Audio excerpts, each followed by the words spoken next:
Hello and welcome to the Ask the Industry podcast, episode 66.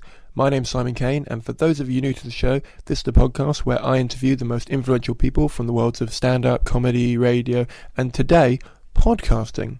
Helen Zaltzman is a podcasting ninja. She's been in the industry of creating DIY radio shows for the internet since 2007. She's seen the landscape of podcasts evolve, and now it's her full-time job. I got her on to talk about the history of podcasting and the future of the platform and online content in general. I really loved hearing her opinions about how she thinks it's going to develop and her comparisons with things like YouTube, which I massively agree with. And she's just so learned and knowledgeable. I really found her fascinating, and it was great to hear her talk about stuff in a context that you don't always, because obviously on her podcast she doesn't talk about the business side of the podcast, or she doesn't go into detail about how they evolved and how they became the shows that they are today. If you want to hear any of her podcasts, you can find them all linked in the show notes, along with all of her social media channels, and also her amazing podcast support group on Facebook. It is a constant source of help for me, and it really helps me get going at the start. So if you're looking at starting a podcast and you don't really know where to start, first of all, on my website there's a how to get started in podcasting tutorial. You can also tweet me, email me, message me. I'm more than happy to answer any questions, or you can ask in the group, where there is a lovely supportive network of people who want to help each other get started in this journey of creating their own shows. So feel free to check that out. Without any more delays, this is Helen Zaltzman. I started podcasting because I did not have any good reasons to say no when my friend Olly asked me if I wanted to start a podcast, and I didn't know what they were and I hadn't listened to one, so I had no idea what I was getting into. And to be honest, I think that's the best situation, because otherwise I think you can get really freaked out thinking about the technology and the amount of work it is and having to get the internet to care. And all of these are okay. It's just they can look very insurmountable if you think you have to be ready for them before starting. So ignorance was really key to me starting and then carrying on. Okay, and what was the pitch? So Olly came to you with an idea, not the other way around? Olly approached me at the housewarming party for the flat we're sitting in now, and this is nearly 10 years ago. And he said, "I want to talk to you alone." And I thought, God, is he dying? And he said, "Do you want to start a podcast?" Because he thought those were going to be the next thing. And he'd been kind of ahead of the curve on blogs. So we didn't know what it would be yet. And there weren't that many around. Ricky Gervais was the prevalent British podcast. I hadn't really listened to that. I'd listened to the podcasted version of Adam and Joe's XFM radio show, which you can probably still get. And then a friend gave Olly the advice, make sure it's not just two people talking shit, which is why we thought better put in a format. And the format came quite quickly because Olly said, "Oh, you did the student radio show, which is like these little plays about fundamental questions." And I was like, well, fundamental questions, that's a bit dry, so put in agony aunt type questions as well. And so it was fairly quick to think it up. But I think if you were starting now, this was like 2006 we thought that up. Now there are so many more podcasts, and there's a lot more choice of entertainment on demand online as well, because that's the way TV has gone and music, that you're competing with all of it. And I think you have a better chance of success by doing something less general than that was if you are a nobody, which we are. And you can't presume that people are going to listen to it. So I think now it's better to pluck something out that is very interesting to you, interesting enough that you think, I can make 50 of these or 100, and I could spend years with this idea, and I will still be able to cope with this idea when I want to do anything except for make my show this week. I was gonna laugh at that, but I really didn't want to get it on there. No, that's all right. That volume of laugh, that's fine. Okay, I agree with that completely. Well, I'm right. So you should. This is 10 years of pain talking. Well, okay, so as you said, I was gonna talk about that and how the not just the podcasting communities have evolved, but the rest of the entertainment industry has kind of followed suit, if you like. And yeah, I think they all did it independently of each other. It's quite a logical thing to do, isn't it, to make your material available on demand? I think podcasting has been so slow to develop compared to, like, YouTube started in 2005, which is the same year that Apple added podcasts to the iTunes store. So podcasting effectively started, because it was much more possible to obtain them. And yet YouTube caught on really quickly, to the point that it became the generic term for an online video really fast. And people were able to earn money from it, and it was a recognisable thing. And podcasting, there's still a gap between people knowing what it is and how to get it, and what we're doing when we make them. So I think there's still a lot of work to do. It's just a very undeveloped medium. No, that's true. I mean, I interviewed a guest a few weeks ago. I won't tell you who it was. But I won't tell you on this who it was. Mm-hmm. But they said that they'd streamed it on my website because they didn't work out how to get it on their phone. So I had to download the podcast player on their phone for them and show them how it worked. And I was a bit like surprised more than anything, because I suppose as a millennial, I'm used to them being there. I mean, I didn't get into podcasting until about 3 years ago, maybe 3.5 years ago, but I was just a listener then. But I found it so simple to do. Yeah. But it is simple once you know how. Yeah, but everything's simple once you know how. Sort of. I don't know. I find my job harder and harder the more I know how to do it. But yeah, my mum can listen to podcasts because she has a tablet now, and she's in her late 60s and she can cope. Yeah. Therefore, I think other people who are in their 20s can cope. Okay. So when you started in 2006, Facebook was a thing and had been for about 2 years. Well, Facebook had been a private thing. I only joined in mid-2007. It was still, I think 2006 was about the year when it started being open to the public. Okay. But barely. Twitter wasn't really a thing yet. In fact, when we started, there was Audio, which was supposed to be the YouTube for podcasts, and the internal messaging system they used to use with each other was what became Twitter, and Audio disappeared. Right. So that's time we're talking. Yeah. So I was just wondering how you, as you say, got the internet to care, or was in the early stages it just you trying to find your feet? No, well, Olly at the beginning was very, very publicity minded, and at the time this was still a thing, MySpace, and we went on MySpace, and he said this is the kind of show we would have enjoyed as teenagers, and we liked the Adam and Joe show and Lee and Herring. So find teenagers, and so we spent a couple of hours a week looking for teenagers on MySpace and befriending them, which sounds worse than it is because they're adults now and some of them are still listening. So that was the way. And then what did we do? We harangued our friends more than I think was sensible early on. I really think you should wait when you've started a podcast until it's good, because Olly had a friend called Nick. They are still friends. And he listened to the first one and he thought it was bad because the first one is pretty much always bad. And then when we were still doing it years later, he listened again. He was like, I was really surprised that it was good. He's like, yeah, because there'd been like 200 of it. It changed. But if people listen once and they don't like it, it's very unlikely that they will come back, even if a lot of time passes. You can't assume that people will give you a second chance because, again, so much competition. Their attention is being required by so many other things. So it's ruthless, and you don't have that many minutes to get it either. So we were always aware of that at the beginning, that we had to grab people within about 30 seconds because they had no reason to care about us. My first few episodes, I'm aware are not as good as, for example, the last couple of episodes. Yeah. And I'm torn as to whether I should not take them down, but like have them not appear on iTunes maybe, and like have them only at the subscriber list, and then because then obviously people will scroll back if they wanted to, if they care enough, and then re-interview those people, because I'm just sort of worried that they're going to listen to it and go, well, this is shit, and like walk away. I mean, are there stats for that, or are they? I mean, I assume you. Well, there aren't really publicly available stats about podcasting trends generally. It's very rare that you hear that because everyone has their data privately. It's not really like Nielsen or Radar collecting TV and radio data as a kind of proportional sample. So you only have anecdotal data to go on.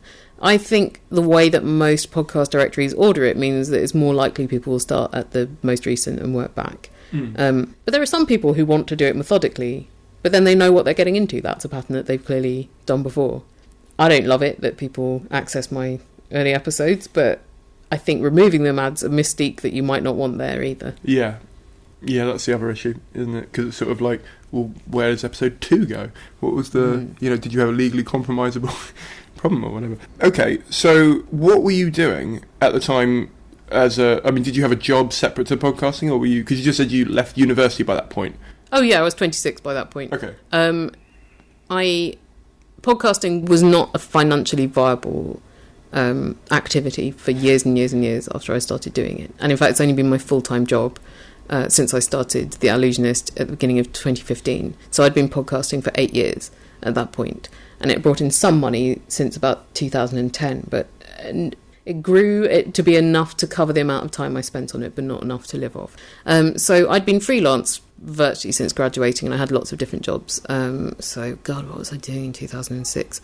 I worked as like a proofreader and copy editor on books and doing indexes, which is a job humans do, even though you automate it. And I wrote book reviews, and I did some radio writing and performance, and I did some live comedy-ish stuff. Just really whatever I could get paid for that I felt was bearable. Was the long-term plan, because it sounds like when you started, because you said you were quite ignorant to what even a podcast was, what did you want to be? Because it was a radio presenter plan, or? I think Olly and I had always wanted to work in radio, and we'd done some student radio together, and then it was just very hard to get anywhere.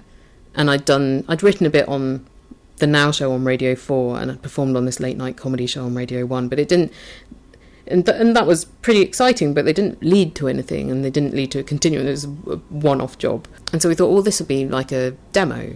And it wasn't for several years that I could allow myself really to acknowledge that what I wanted to be doing was podcasting, because it wasn't a job. It only seemed like a means to an end, but eventually it became clear that it was the end in itself. And then the industry made it possible for that to be the case. So I think it was the job I always wanted. So did it help, because I know you've done bits and bobs on radio, mm-hmm. Did it help, did they find you through the podcast and go, oh, she can do this, we'll put her on? Or was it a case of they just didn't even have a clue that you had this sort of, I don't want to say a side project, but I suppose at the time it was, and you just applied because you had the credentials from student radio? Or No, I never applied for anything like that. Virtually all of the radio work Olly and I had came as a result of the podcast, but you often have to write to people saying, I do a podcast and here's how I can help you. You know, if you write to somebody going, I would like to do this, and you're leaving it to them to figure out how they can make your career happen, why would they do that? Whereas if you write to them saying, I could come onto your show and talk about this because I am qualified in this way, then it's much less of a demand on their time. So that's how that stuff started. We were talking about the internet then, because at the time the internet was still a separate entity to be talked about in that way, rather than just the place where all the stuff is. And because we were podcasters, they knew we had used it. And so that was often what we were doing. And then from that come other jobs. Right. Once you're doing something, it's a lot easier to get more of that something. And then we got nominated a couple of years in for Sony Award, which is a big deal in the radio industry that has now disappeared, and we were nominated 3 years in a row, and we won a silver and a gold. And that recognition from the industry really made people think, oh, these people are, that's a thing we should pay attention to. So that legitimised us, despite not really meaning anything in the space that we're in. But when you're nominated for something like that, you have this window of opportunity to write to a bunch of people and say, oh, this has happened, maybe I could come in and we could have a chat. And so we had a lot of meetings in those years with people in all sorts of different jobs and different radio stations. And it was rarely the ones that we thought would lead to anything that did. We just went for a meeting with Jonathan Wall, who was the controller at 5 Live. I think he was commissioner then. And he's a lovely man, and he had no reason to spend that time. And we went in, he said, so what do you guys want? And in a nice way, not like, what do you want? Yeah. And we thought, shit, we didn't think about that. We just wanted to get in the room with him. And so we pulled some show idea out of our arses. And he said, all right, well, maybe we could put that on when the schedule is all over the place on bank holiday. So we made a couple of specials for 5 Live. And then he said, we're starting this new Saturday night magazine show, and you guys will be on it every week. And so that happened for 4 years. And off the back of that, Olly got a lot more radio work, and we never would have expected it. We never would have expected someone like him to do anything for us in that way. So you have to cast the net wide. Yeah. And in terms of the early audience and building that early audience, as you said, like, social media isn't really what it was then. And you sort of had your teenage friends on MySpace. But I didn't know how else to phrase that. No, fair enough. What was there? Were you sort of running for a core base of audience at that point, or were you just trying to get your how long until you sort of thought, right, we need to have a place for these people to talk to us, or we need something that adds to the community of this, because we feel like we've got a format, we feel like we've got it going. I think you're thinking in a way that is built by the fact that those facilities exist. When they don't exist, you just make do with what you have. Right, yeah. And we weren't going to run a Web 1.0 forum because we did not frequent those places. Okay. And I think it took quite a while for me to get into the swing of using Twitter and Facebook. I only signed up to Twitter, actually, because someone signed up as Answer Me This, which I thought was very sad, because I thought, wouldn't you aim higher? If you're posing as anybody, go for someone big that people have heard of. But I think in the early days, in the first year, and we wrote to a lot of journalists as well who were covering podcasts. If we saw someone who wrote about podcasts, we would email them. And it was making their job easier to alert them to the existence of our podcasts, because there were so few, and there were very few British ones at the time. And so old media really helped. I remember we were in the London paper, the old free sheet that used to be given out on the tube that no longer exists. But just that, we had people clicking through for a year to the Answer Me This site from the fact they also had it on their website. Like, the audience peaked a lot whenever we had old media exposure then. But during the first year, we kept going, I think, because the audience kept expanding. So it felt like we were onto something. And then at the end of the first year, we got a promotion from iTunes, and that made the audience just rocket overnight. I don't think it has the same effect now. But then most people got their podcasts through desktop iTunes, and if you went on desktop iTunes and there was a podcast featured on it, you would probably click on it. At least to give it a go. Yeah, and because if you were that keen, you probably were looking for shows and didn't know about them. So that was most people's conduit into podcasts, and so that exposure was really invaluable. And so since that time, a year in, it just kept growing on its own. But it was a very concerted effort in the first year. It was like a part-time job to build the audience. And I don't know how you would do it now. I think it's a lot harder now. There's much more knowledge about podcasting, but there's also a lot more stuff out there. I can't fix it for you.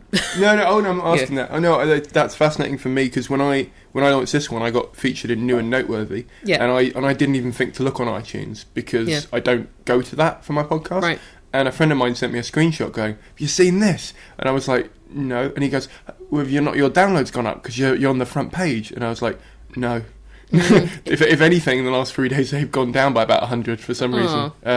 Well, it's only because I think people had just downloaded it, so they just I didn't. This was sort of 2-3 months in, so I didn't have the biggest audience anyway, so it just sort of plateaued. But I just find it interesting back then that you would have. So now, do you think you've reached a peak in your? Do you mind me asking, like, how many subscribers? Do you know how many subscribers you've got? You don't know ever how many subscribers you've got. You can tell downloads. I don't discuss those figures in public because the numbers stick around, but the actual numbers go up. But sponsors know about the ones that are on public record, and so they pay us less than they should. Okay, fine. Yeah. No, sorry, I didn't mean to. That's right. But it's just a case of, I was wondering, do you think your audience has sort of got to capacity at this point then? After sort of 10 we're talking about just the Answer Me podcast, Answer Me This podcast, sorry, at the moment, or do you think there's always scope to expand it outwards? Okay. Yeah, there are 7 billion people in this world. I think about 5 billion of them have got internet. Yeah. I think there are still people discovering it all the time, and most of the Answer Me This audience is in Britain, and whenever we get particularly listeners in America, they love listening to Brits talking. And but it's word of mouth over there that they've heard of it. It's never really had PR in America. And then there are other countries where people listen to stuff and understand English. So yeah, I think there's totally places it could still go. Didn't you once go? I can't remember which country you went to. Luxembourg. That was what we did at the end of the first year. But that wasn't really to get the inhabitants of Luxembourg to listen to the podcast. That was gaming the system. But this is illustrative of the effort we put in to get our show an audience. And when I tell people it was a part-time job, I think they think sending a couple of tweets, they're working hard. Like we got to number 21 in the British iTunes chart, And the top 20 was full of famous people like Stephen Fry and BBC and Channel 4 podcasts, because Channel 4 radio was a thing then.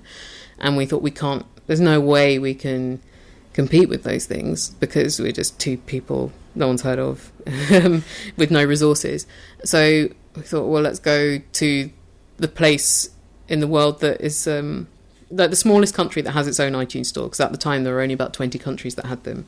And that was Luxembourg, where iTunes happens to be registered as well. So we went there for a day, and we went on the expat radio station on the breakfast show, and then we went to the Christmas market, which is very good, by the way. If you're in Luxembourg in December, it's a really lovely market. And we were giving out gingerbread men with a bilingual leaflet on, asking people to subscribe to the show, and they were not into it at all. That is not what Luxembourg likes. They don't like pranks. They don't like people being silly in the streets. They want to get their lamb lunch at the Christmas market and then get back to their bureaucratic or diplomatic jobs. And then we busked jingles, and there were these stupid little stunts. And yet, because it's such a small country, after a day we were number 3. And because iTunes was registered there, we thought we were filming a little video of this antic. So we thought, well, it'd be funny to go there. It was just a letterbox at the time. Now there are actually people working there. And stuff a huge Christmas card into the letterbox and a box of chocolates, because it was a funny visual. And then a couple of weeks later, we had an email from the guy who was in charge of Britain's podcast saying, well, thanks very much for the card. They hadn't forwarded on the chocolates at this time. Come in and meet me. And so ever since, we've had a very nice relationship with the people at iTunes, because it is run by people, and they're really cool and they really want to support indie efforts. It's just very hard for them to find them when they're dealing with several 100,000 podcast feeds. But it's sort of reassuring to know that it is individuals behind this thing, and they listen to a lot of stuff, and they want it to work for people who are nobodies like we were in a living room. But it's just difficult. That's really interesting. So I assumed there's people working behind everything, but I didn't think they would be listening to, I mean, maybe in their personal life, but do you mean like professionally they are asked to listen to certain podcasts to create they program New and Noteworthy manually. Right. Okay. Yeah. So they listen to a lot of stuff. And sometimes they have to listen to a lot of shows in a category they don't particularly care for. I remember speaking to one of them where she'd just spent ages having to listen to... There are a lot of podcasts by female entrepreneurs who just appear to interview each other, and it's a very strange ecosystem. It's a massive facet of podcasting, these business and entrepreneurship podcasts, but I think they have limited appeal outside of that. And she was really losing it after having to spend so much time trying to find good ones of that she could feature, because they were featuring that category of show. Yeah. So they suffer. Yeah, I can imagine. No, that's fascinating. Sorry, I'm literally thinking to myself now, what else do they... Because it makes sense, because I know they've got a Twitter feed, and I know they've got the head banner thing, which I presume they curated, but then I thought New and Noteworthy would have been just automated for stuff that's new, that's been submitted or whatever, but that's... No. Okay, so when you started, mm-hmm. and like podcasting was clearly not as prevalent as it is now. It was really not much of a thing at all, and virtually no one knew what it was. Okay, now, mm-hmm. why do you think it is so popular among comedians? It was popular among comedians early, because comedians love to talk, and it allows them to do that without even having to go and get a gig. Right. So comedians were pretty early on it. The iTunes charts were very dominated in Britain, particularly for years, by stand-ups. I think the topics have diversified quite a lot now. Yeah. And also there were a lot of comedians in Britain who were frustrated by how impossible it was to get a comedy slot on Radio 4. They were so limited, and the gatekeepers were not that interested in getting too much new stuff on. And podcasting provides another way. Do you think that's still the case, or do you think that... I don't really have to deal with radio anymore because I have my own shows. Okay. Yeah, they pay better than radio. Fair enough. You mentioned awards earlier on. Yeah. And I think you said, I don't want to misquote you, but I think you said that it didn't really make much of an effort, or it doesn't really mean much in this area. Like no, a I radio. don't think it does. Okay. Yeah. But now there are podcast awards, like the Chort will have one for like internet stuff, and right. I think they just call it internet content or something like that, to keep it vague so that it can encapsulate more than podcasts. Yeah. I mean, what are your opinions on awards, and do you think they actually unneeded necessarily? I think where they're helpful is getting attention to things that people might not have heard of. I think that can be very productive. I think where awards are bad is when you pay to enter and then you have to jockey your listeners to vote for you. I think when you are asking people to vote for you, that is doing more for whoever set up the awards than it is for anyone who is nominated. So I don't participate in those. The ones where you pay to enter, sometimes there's just a lot of admin involved with that, and sometimes it's having judged them as well, it is quite an intensive job and somebody has to administrate. I've never been paid to judge awards. I don't know if that happens, but sometimes they need to hire a venue for people to do that or whatever. They need to pay for the award ceremony. But if it's like 20 quid, I think that's all right. But the Sonys were 100 quid to enter and 200 quid each to go, and then 12 quid for water when you were there. And it just felt like, I think that was very enlightening to me, because I thought, oh, what awards are is an amazing money-making scheme. So like the Mercury Prize, you pay hundreds to go to that. And so someone is laughing. And it is really less about those rankings, and just so much of it seemed spurious that I thought, okay, well, now you've got one, you don't really need to worry about awards anymore. Yeah, totally. That said, I'm up for an award and it'll be fun if I win it. But also, I don't feel like I'm diminished if I don't. Which award is it? So that's, what they call them, the Academy of Podcasters Awards. It's part of Podcast Movement, which is a newish podcaster conference thing that takes place every year in the US. I think the third one is this year. Cool. So that's how long it's been going. And I didn't have to enter that, I think, unless I did it in a dream.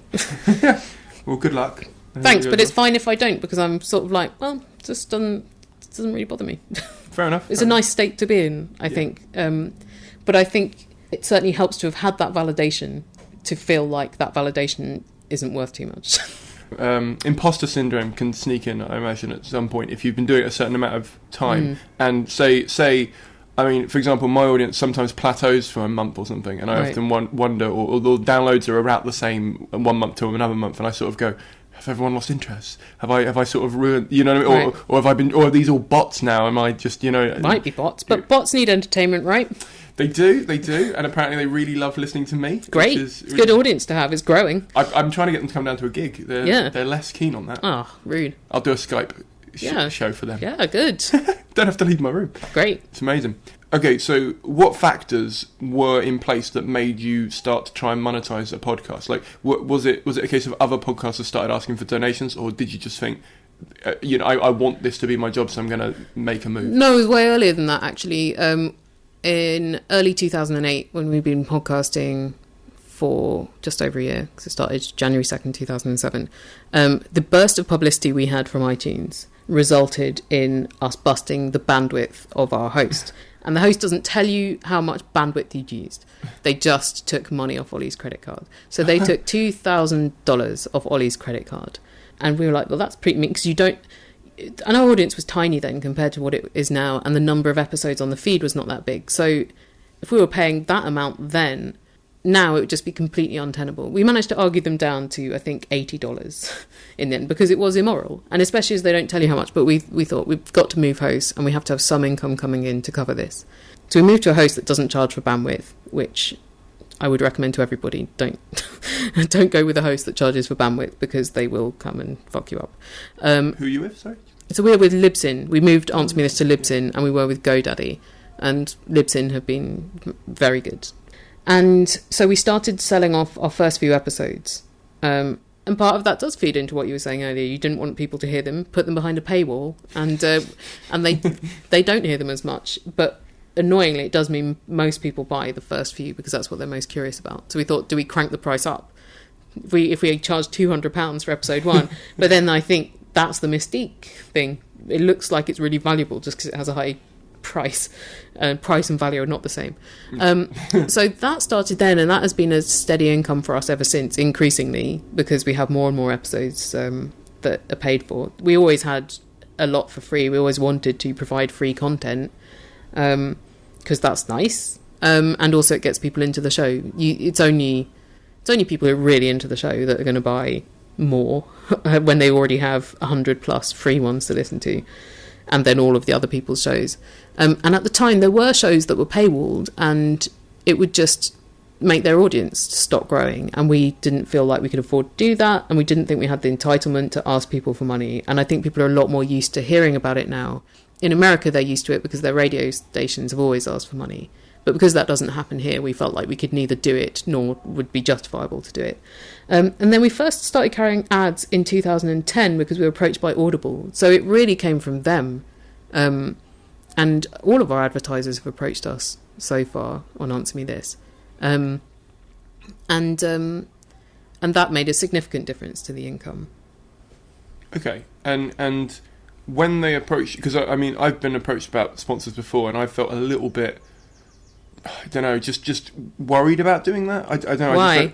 Because I don't like adverts, so I feel quite uncomfortable, especially plugging. If it's something that I used or liked, I suppose I'd be less worried about telling other people, because I would do that anyway. Yeah. But most of the ones I've contacted are not ones that I would necessarily have used or even knew about prior to this.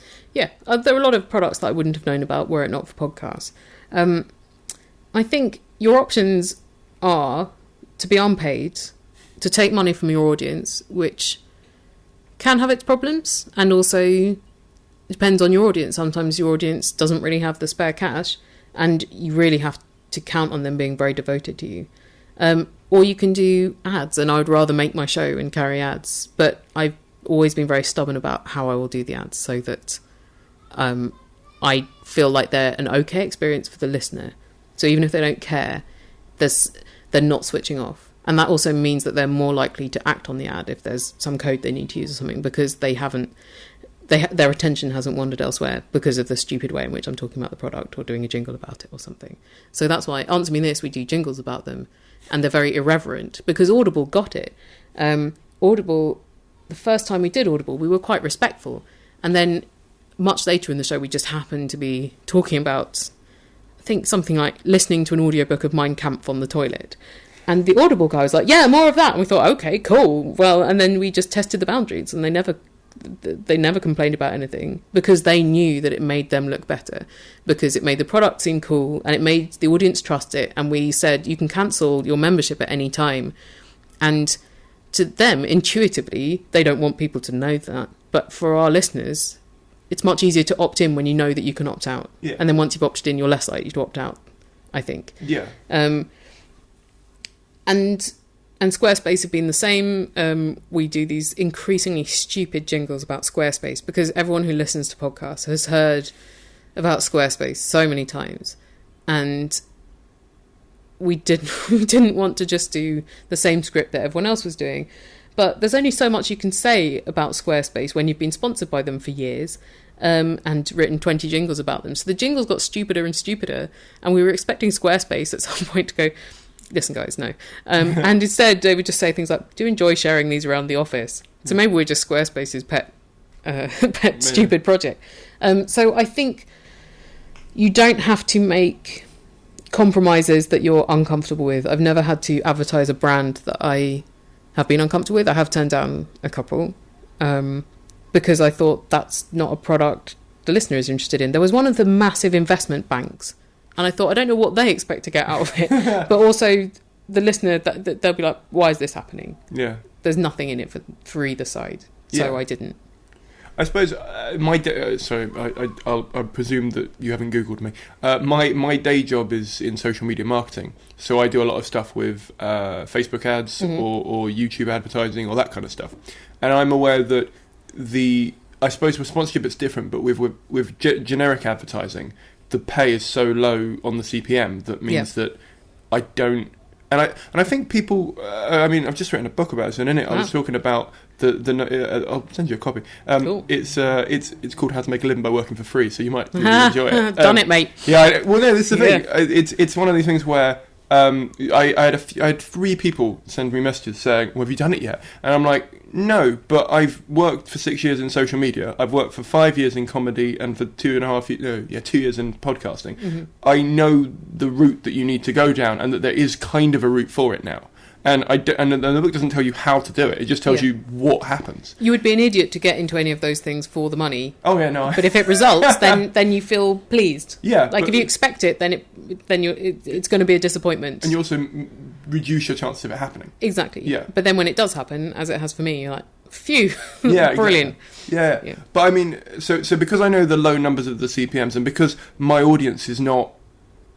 So I get a couple of thousand downloads on every episode when it starts up, and then probably every week I get maybe 10 to 20 downloads after the first month of the episode being out, sort of thing. So my audience isn't big enough that the return rate on a sponsor would be enough that it would validate me putting an advert on it. Yeah, that's how we felt with Answer Me This as well. There was always a financial point below which we thought it wasn't worth having the interruption. Yeah. And I think generally, whether you're going for milking your audience for cash or adverts, it's very hard to make any significant money from podcasting if your audience is under about 50,000 people.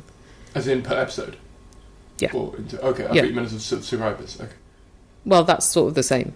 No, because I don't think every person on my subscriber list will be listening to every episode. Right, but if you're doing something like Answer Me This, where it's kind of the same product each time, then the audience is consistent, whereas if you're doing an interview show, people will download the ones where it's someone they're interested in and not the other ones.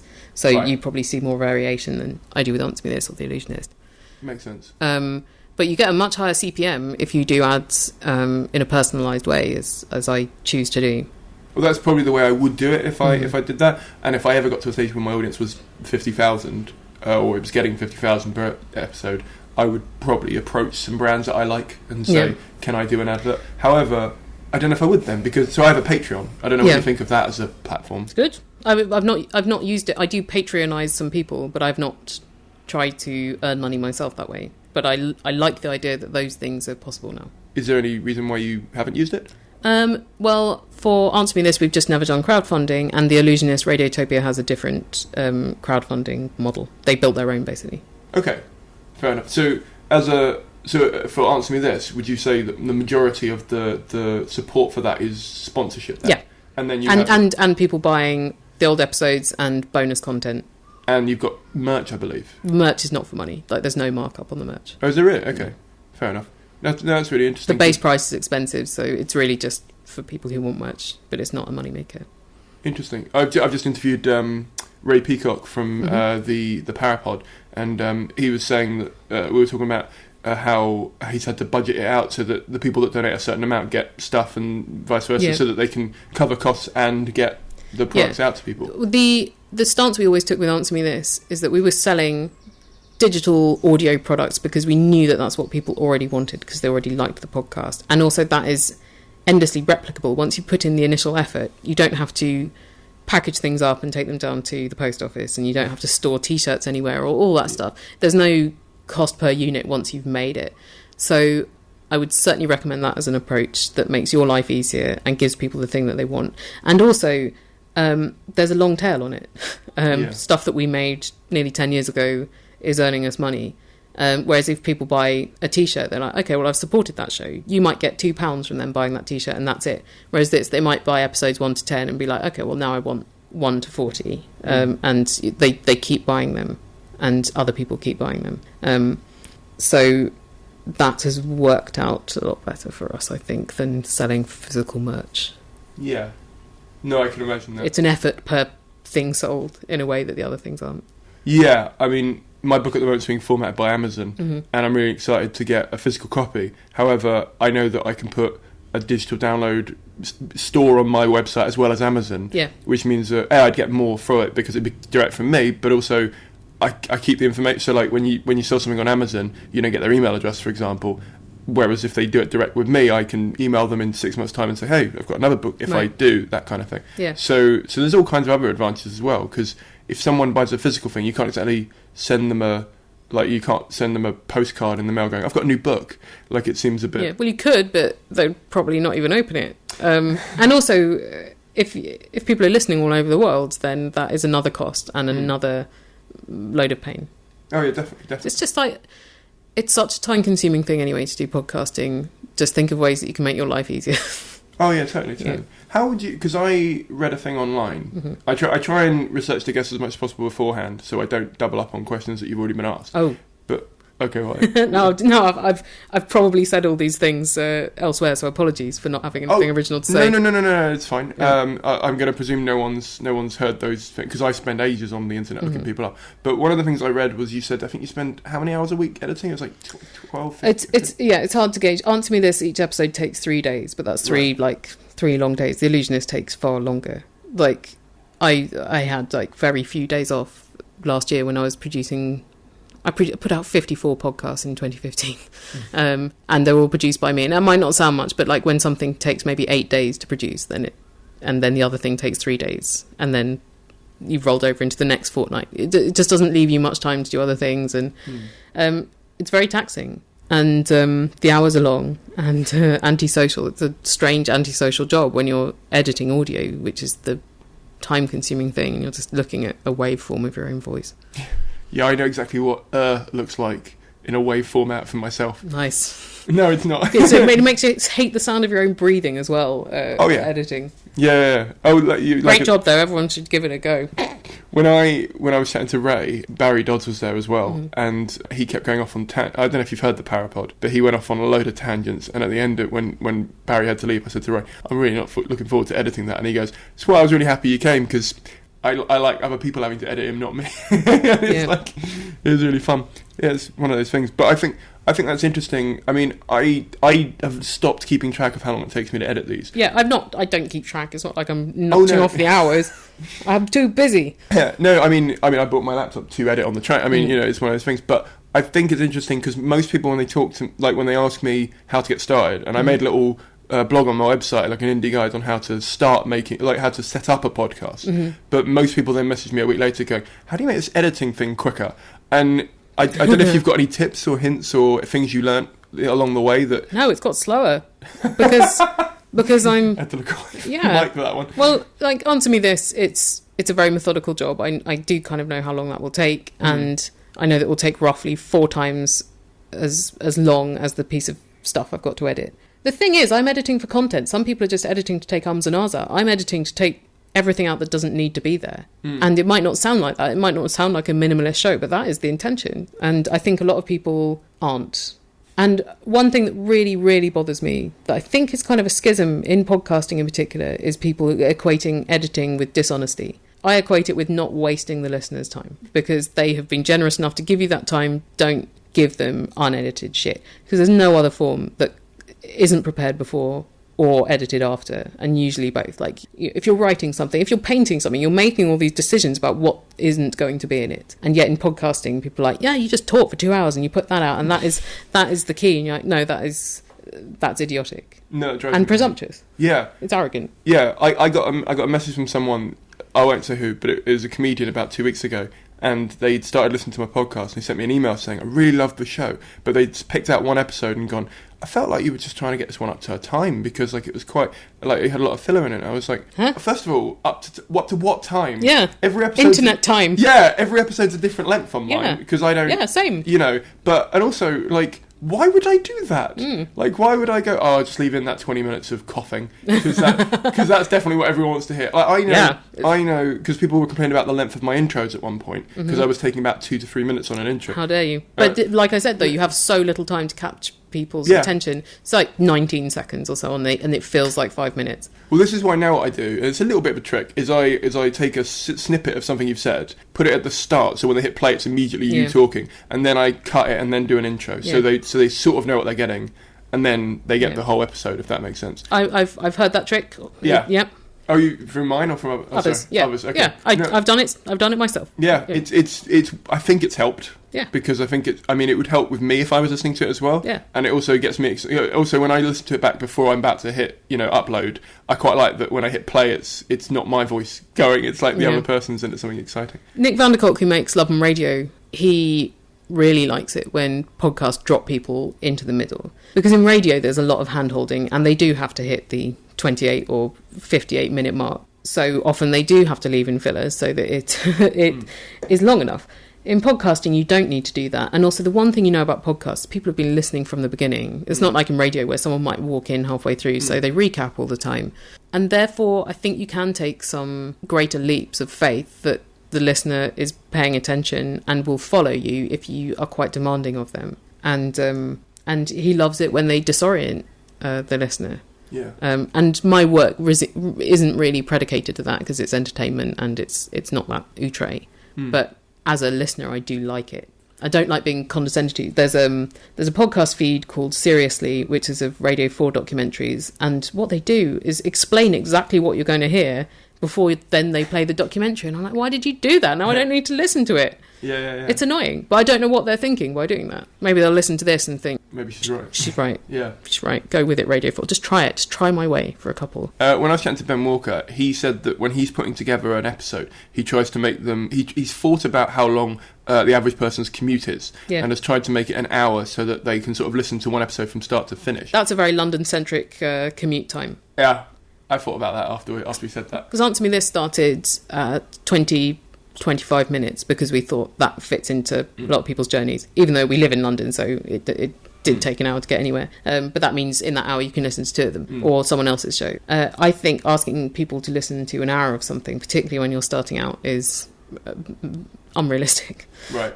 I think when you're starting, particularly, shorter the better. Once people are in, then you can be a bit looser if you want. But surely if people start usually at the top and work their way backwards, if their episodes are getting progressively slightly longer. Yeah, but if they're better and longer, that's all right. Oh, okay, fair enough. Yeah. No, I was wondering if that had ever come into your... I mean, obviously, at the start it sounds like, you said 25 minutes was sort of your aim for that. Yeah. But if you'd ever sort of said, right, we'll never make an episode longer than this, or we'll never... Yeah, it's tacitly there because Answer Me This grew to being 25 to 30. And then we went from being weekly to fortnightly, so we made it longer. So now it's usually 38 to 43 minutes. And it would only be on special occasions that we made it longer than 45, like the best of episode or something. A landmark episode would be longer, but that would be one every year. And because you know roughly how much of it someone needs, or you should know that. Like The Allusionist, I could make it as long as I want, but I would really like it to be 13 minutes each time. It isn't. It varies from like 12 to 20. But I feel like 13 is the right length for it. And in terms of, if you were to compare working for your own shows to working on something for the BBC, for example, other than the obvious control element that you get for this versus what you'd probably get on the BBC, I'm not trying to pigeonhole them, I know you've done some stuff for them. It's a bit, whenever there are other people involved, then compromises start to happen and different layers of stuff you have to go through happen, inevitably, whoever it is. So what would you say are the biggest advantages and disadvantages of podcasting versus working for any radio / agent? Well, podcasting, you get to do what you want and you don't have to wait for permission. So I've been in Radio 4 commissioning processes where it's a once a year opportunity to get one 30-minute slot in 18 to 24 months time. And I'm like, I could make this show and put it out in 4 days. So why would I wait? Because the money is not particularly great. And so why don't I just do it? So if you're used to being able to make stuff, then radio is kind of painful. But there is a certain kudos in some people's minds that you're on the radio. So I guess there's that. People still respect the medium. And sometimes you'll learn things that you can't learn on your own because you're collaborating with people and you're operating in a different medium. But generally, I do prefer podcasting. It is fun to do live radio because that is quite a different skill to doing podcasts, which are all pre-recorded, and it's good to keep those muscles alive occasionally. What are the best things that have come out of podcasting in terms of opportunities or experiences? Apart from podcasting being my job now, which is the absolute best, and from that, and the people I've met through it, the podcasters and also listeners, that has been really great. Like making connections with people through this thing, and a lot of my really good friends are people who that was the initial contact. And before that, in 2010, we had a couple of great jobs that resulted from Answer Me This. We wrote a book, and that was published by Faber and Faber, who have... T.S. Eliot founded it, and they have like Sylvia Plath stuff and Alan Bennett stuff and Samuel Beckett and us. And so we were like, well, this is ridiculous, but they don't seem to be joking. So that was really cool. And also, that year, Visit Britain paid us to go on holiday around Britain and make stupid little videos. And being paid to go on holiday is as good as you would think it is. And what are the like disadvantages of podcasting then? Like what were the sticking points that made you sort of go? I mean, were there any times I mean, obviously, it's great that you get to do it all yourself. But were there any moments where you just went, maybe I'll keep this as it is, but I'll keep applying for sort of the mainstream roles in different radio industries? But I've never really, except for the first couple of years of my career, I was never really applying for jobs like that. Okay. I think it's a very difficult thing to do long term. People think that starting a podcast is hard, but carrying on is so much harder. Particularly if, wait for that to go. Just one disadvantage of recording here. I used to live with my girlfriend in Acton, and there were 2 police stations between where we were, and as a result, every because the first that's another reason why I want the first 5 to come back down, because I've listened back to the second one, and I've tried to edit it down, because I'm facing the window and they're not, so my mic picks it up a lot more. But even with it on the lowest thing, you still have it on the not reverb or whatever theirs. Yeah, and I mean there are a couple of times where I've had to say, can you just wait a sec, but they're in the flow and you don't want to sort of stop them. And I always regret that afterwards though, when I should have said something at the time, or I should have stopped interviewing them at that time and done it a later time with better sound. I was saying, people think that starting is the hard thing with podcasting, but carrying on is a lot harder because it is quite a solitary thing to do, and often it feels like you're doing it for no reason. Because for most of the years I was doing it as well, I was a successful podcaster, but that was an absolutely meaningless thing to be because no one knew who it was, no one knew what podcasting was. So that's just shouting into an empty room. And it was only because other things were coming off the back of it that it seemed worth carrying on before it became evident that it was an end in itself. So the last couple of years have been a lot easier because podcasting's a thing now. But that is really hard. And being sick of your own voice is hard. And I do all these jobs making the show, and really I only want to do a couple of them. I don't want to be doing everything from the lowliest thing to mastering the whole production, but I do. That adds up to a lot of time and can make you a bit demented. yeah I got that. I mean, I'd love to ask you what all the roles are that all the hats you wear, because I mean I suppose there's probably a few I'm missing out, because I started this very ignorantly as well. As in, I didn't really know what I was doing, and I don't have anyone else that helps me with it. I do absolutely everything in terms of marketing and getting it out there and building the communities, and also editing, recording, bringing, that kind of stuff. So maybe it's good, maybe for listeners who are maybe looking at starting a podcast who don't know every role that would come into it. Oh, I don't want to scare them. I do. Right, so maybe if we take it from step 1 of you haven't got an episode to putting an episode out. Yeah, so if it's The Allusionist, I have to think of the idea.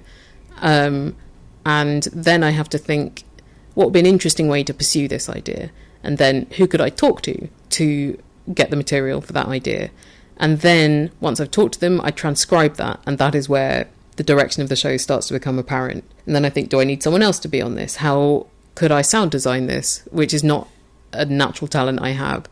And I'm doing all the engineering myself as well, which is not a natural talent I have. Don't care how mics work. Don't care how the recording software works. All of that. Don't care. But I have to do it. And then I'm editing. I taught myself to edit for Answer Me This, taught myself to run a website, all of that. And then writing the script, and then doing all of the finicky little details to make sure the sound quality is consistent, because when you're listening on headphones, differences in volume are very, very annoying and sometimes very painful if there's a sudden loud noise, or if suddenly the volume drops out and you can't hear it because you're on a train. And then using the various things you do to release an episode, and then doing a website post that makes it as easy as possible for people to listen to an episode. So there's iTunes and there's SoundCloud and there's direct download and there's a clickable player and there's the RSS feed, and there's information about the episode as well. There's all this stuff. There's as much stuff as possible that I feel like people will need without it being a huge sprawling thing that means that they don't have to listen because all the information's there. And then there's the publicising. But way before that point, I've become sick of it and I just really don't want to have to do it anymore. And then it has to start again. Then I'm like, okay, well, now you have the 10 minutes of peace between the episode being out and the first person complaining about it. So that is the most peaceful part of my job. Okay. That every fortnight, that 10 minutes. I'll ask every guest this. They're quick fire for me. You take as long as you would like to answer them. Yeah. And also, again, not all of them might be something you can answer or want to answer. Sure. Blah, blah. Don't worry, I've answered questions before. No. I've answered like 5,000 for Answer Me This. This is, honestly, it's literally just me on autopilot when I say stuff like that, because I say it to every guest. Go for it. Okay, so what are the best books on... Well, normally I'd ask what are the best books on comedy writing or stand-up you've read, but how about if we said, what are the best books on podcasting, editing, or stuff? Wouldn't know. If you go to a book to learn how to do something with the internet, then it will be out of date by the time it's published. I know you've just written one. I know. So maybe yours. But we had Podcasting for Dummies and another one when we started, and they were so complicated that we almost gave up before we began. I would suggest not using a book. Okay, fair enough. For the record, my book is not about putting stuff on the internet. It's about building a community around what you do. Great. Okay. Better. What is the best show, podcast-wise, you've ever listened to? It can be an episode or a series. I really like 99% Invisible because every time I think I am familiar with that subject, they do something with it that I was not expecting. They did one about the kids on the side of milk cartons that was not what you'd expect. They did one about the Octothorpe, which is the official name for a hashtag, which I think we'd covered on Answer Me This a few months ago, so I put off listening to it. And of course they did magical things with it. And the thing I know about it is that it will not waste my time. And I have so little time now to listen to podcasts, which is sad because there's editing in my ears all the time, that it has to count when I spend that time. And preferably it has to be short, because if I have an hour, I could listen to 3 20-minute different shows or 1 hour-long thing. I would rather listen to 3 different ones and hear what 3 different shows are doing. So that one. Okay. I don't think you'd be disappointed. It's got a bit of everything. No, I listened to the Tim Ferriss podcast, and he recommended an episode of that recently, and so I subscribed after listening to that one because it was just really, really good. Yeah. I just thought it was really well done. Yeah. So I'd back that one up. What is the biggest mistake you've ever made, and how did you overcome it? Oh, God. What, in life? It can be in life, it can be in podcasting, it can be in writing, it can be in any area that you've ever been in, because you've been in loads. Yeah, I have. I don't... Well, these are usually the things that I'm subconsciously thinking about all the time, and whenever I think of one, I want to punch myself in the head. And now you've asked me, I'm like, no, everything's been fine.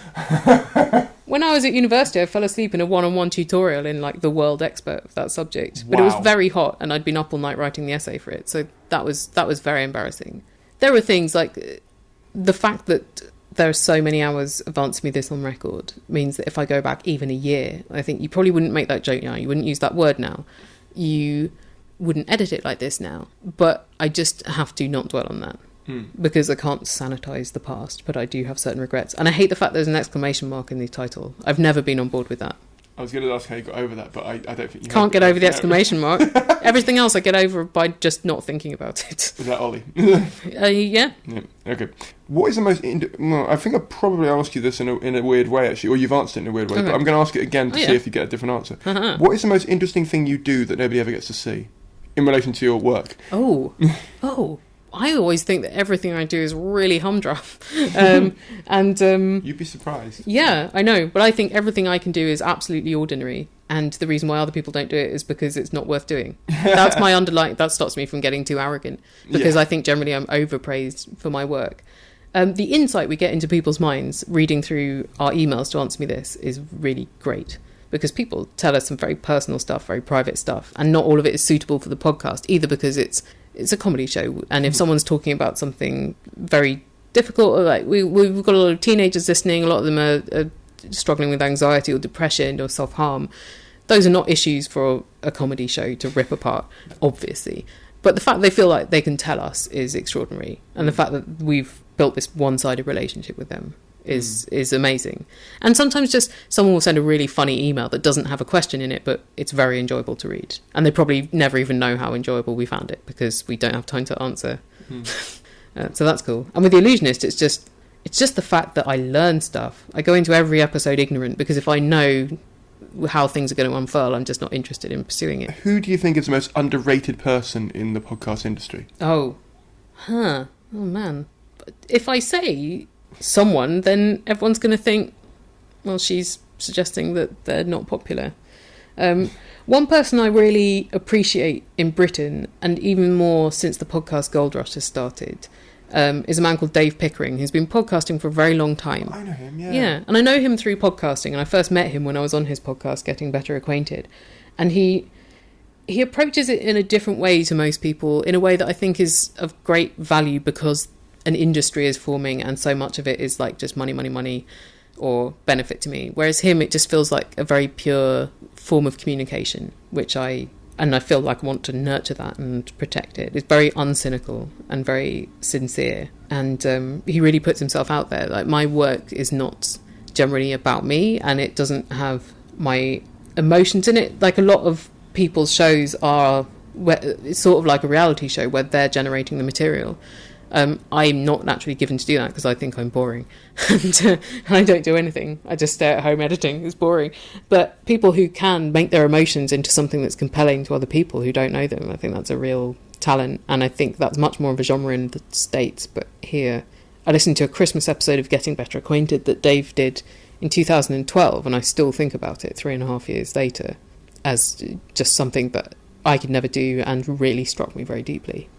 I have to find that one. I did his Comedy Night Stand-Up Tragedy, and he records them and puts them out as a podcast, and I'd recommend, if you're listening, I'd recommend that as a podcast to listen to as well.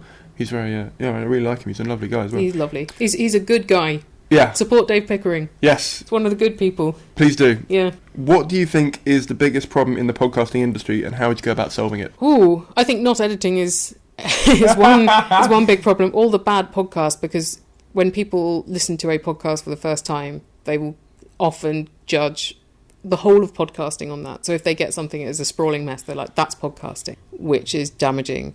I think the fact that it's so difficult for people to be able to find an audience and to be able to afford to do it, I think that is a problem. And I think it can cut out people that would make really interesting shows that took a lot of time to do, and they had something very original to say because they can't afford to spend that time. Like, if you're already working 2 jobs and you have kids to support and stuff like that, like, how can you justify doing that?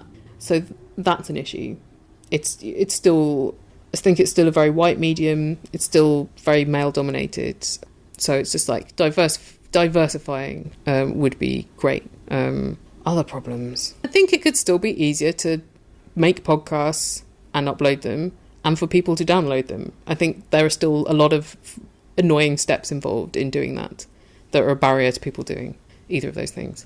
How would you go about solving any of those? I can't solve these things. Okay. Like, I mould myself around around what's available, so I don't get too frustrated at what I can't control that I find inadequate. That's my survival technique. Okay. Not saying it's good. No, it's fine. It's fine. What is the best bit of advice you've ever been given? And it can be something that you've never actually used, because a lot of people have said stuff and they've gone, he told me this, and I still haven't used it. So right. Yeah. Advice. It's usually me giving other people advice. The advice that Olly was given before we started the show, make sure it's not 2 people talking shit, that was invaluable. Like, that was the difference between the show being bad and being not bad. But I think, what advice have I had? Starting the Allusionist, this is odd, it wasn't exactly overt advice, but getting to make that show and getting to be part of Radiotopia, it was almost like they were giving me permission to do the best work that I could, and I didn't even know what I was capable of, and I couldn't have done it had I not been given permission. And I think it's partly like when you're entering something like a commissioning process and you're like, well, there's no point emotionally investing too much when I have this 1 in 2,000 chance of doing this thing, so you hold back. Whereas when someone says, okay, we can pay you to make a show, off you go, there's quite a lot of pressure on it because people assume you're going to make a good show. You think, okay, well, how can I make this opportunity as good as possible while I've got it? If you get that chance to take a risk, then take it and push yourself really hard. Because it wasn't like, oh, finally I'm getting money to do what I want. You can sit back. It's more like you're getting money to do what you want, so don't waste it, because you know what it's like not to have that. If you could give some advice to someone who has not ever podcasted before and has not maybe even heard one before, they just want to start one because they think it'd be something good for them to even try. Yes. What would be your sort of top, say, 5 bits of behind-the-scenes information that you would have loved to have been told about the production? I would have loved to have been told. Let's leave that out, because I don't want to regret the inadequate knowledge I had. I think people get very hung up on what they think they need to have sorted before they start. So both the equipment, people are very daunted, and it can look like a lot of outlay. And if you look it up online, people are saying, oh, you need a mixing desk and here's this £300 mic. I think the thing is, you can do a lot with very little now, and phone recording quality is remarkable. Like, if you're in an okay room and you're holding the phone right, you can put that out on the radio. So work out what you can spend and then get the equipment that works for that. Don't think you have to have this amount of money's worth of equipment to make it work. And similarly with your idea, I kind of want people to push their ideas as much as possible, because you can do so much in audio. I think it'd be very difficult to do in video without the budget and the equipment. But in audio, it's so much more forgiving and you can be ingenious with it. But most of us, and I include myself in this, are not. So see how far you can push your idea, but within what is possible for you to actually produce, because some people, it's so ambitious or so esoteric, it's not practically a going concern. So it's finding that balance. And also, don't expect it to be good straight out the gate, because no one's is, or if the first episode's the best one, then that's a bad scenario as well. So just be forgiving of yourself. Like, make one, but then make sure you make another one, and do it regularly and close together, because then you will learn quicker how to be good. Whereas if you just wait until you feel like doing it, then you never will, because you'll be like, oh, I was shit last time, so I'm not really in the mood. You have to get over your own shitness because you forced yourself to make another one. Yeah, I can't emphasize that enough. And think long term. You know, the first 10 might look uphill, but think, is there enough in this to make 50 or 100 or 200? Like, in 8 years' time, am I still going to enjoy this theme or this idea? So if you go back in a DeLorean and talk to yourself for just a minute before you sort of were going to say yes to Olly, to give yourself just a nugget of information from the future, or just something that would maybe have guided you slightly differently, what would you say to yourself? Don't allow the exclamation mark in the title. Okay, we're going to leave it there. Thank you very much for coming on. Thanks, Simon. That was Helen. I really enjoyed that. I know I say it every time. I think a big takeaway for me from that was how time poor you can become when you invest more time in creating content online, and how that kind of makes a divide in people who create content and people who consume content. I would love to listen to more podcasts. I've got loads of ones suggested to me recently, and I've downloaded a few episodes, but I haven't really got around to listening to them.